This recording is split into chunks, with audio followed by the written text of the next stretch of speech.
আসসালামু আলাইকুম এভরিওয়ান, সবাইকে জানাচ্ছি শুভ নববর্ষের শুভেচ্ছা। এর সাথে আজকে আমাদের সাথে আছেন সুমন মজুমদার ভাই।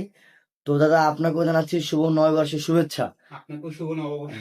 তো আজকে এই 14 এপ্রিল শুভ নববর্ষের দিনে আমরা হাজারো ব্যস্ততার পরও আপনাদের কাছে আমি যে জন্য আসছি, সেটা হচ্ছে কি, এই নতুন যে বাংলা বছর আমরা পদার্পণ করলাম, এই বছরটা আসলে সবার জন্য কেমন যাবে আর কি, দেশের জন্য বা বিশ্বের জন্য কেমন একটা সময় আমরা পার করবো, যদি একটু আমাদের বিস্তারিত বলতেন। দেখেন, 1433 সালে আমরা পড়েছি। দ্বিতীয়ত দেখা যাচ্ছে এই বছরটা ভালো থেকেও খারাপের সংখ্যাটা বেশি থাকবে। যেমন প্রকৃতির যে ব্যাপারগুলো থাকে, যে আমাদের গ্রহ নক্ষত্রের খেলা, তাতে দেখা যাচ্ছে এই বছরে ঝড় বৃষ্টি, ভূমিকম্প, বন্যা এগুলো বেশি দেখা দেবে। এবং জল থেকে বিষাক্ত কোনো ইনফেকশন হয়ে ভাইরাসে রূপান্তরিত হতে পারে এই বছরে। এবং জলপথে প্রচুর পরিমাণে অ্যাক্সিডেন্ট, দুর্ঘটনা এগুলো দেখা দেবে। দ্বিতীয়ত দেখা যাচ্ছে মানুষের ভিতরে মানসিক যে দিকটা, এটা ততটা ভালো থাকবে না। অতৃপ্তি, অশান্তি এগুলো থাকবে এবং মানুষের সাথে মানুষের প্রতারিতটা হবে বেশি। এবং দেখা যাচ্ছে মানুষ একাগ্রতা বসবাস করার চিন্তা করবে এই বছরটা। মানুষের মধ্যে রোগ ব্যাধিটা বেশি দেখা দেবে, যেমন ফুসফুস জাতীয় রোগ ব্যাধি, ক্যান্সার এবং জল জাতীয় যেসব রোগ ব্যাধিগুলো এগুলো দেখা দেবে বেশিরভাগ। এবং ভালো জল খাওয়ার চিন্তা করতে হবে। এইটা দেশের জন্য এবং বিশ্বের জন্য ভালো হবে।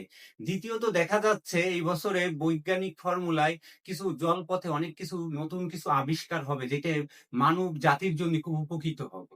দ্বিতীয়ত দেখা যাচ্ছে আহ প্রেম ভালোবাসার দিক থেকে, যারা ইয়ং জেনারেশন ছেলেমেয়েরা প্রেম ভালোবাসায় আছে, তাদের মানসিক দিকটা বেশি একটা ভালো যাবে না। এবং মানুষ প্রেম ভালোবাসার দিক থেকে প্রতারিতটা বেশি হবে এবং অপমৃত্যু যোগগুলো বেশি দেখা যাচ্ছে এই বছরে।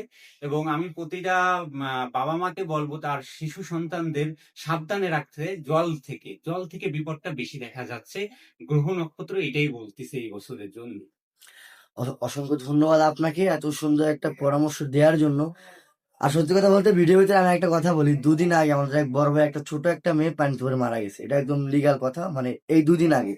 যাক, কথা বলবো না। আর একটা প্রশ্ন, এই বছরে কোন কোন রাশিদের জন্য ভালো হবে আর কোন কোন রাশিদের জন্য একটু খারাপ দিক বা একটু খারাপ সময় যাবে, সেটা যদি একটু ক্লিয়ার করতেন আমাদের সাথে। দেখেন, গ্রহ নক্ষত্র অনুযায়ী কালচক্রে 12টা রাশি।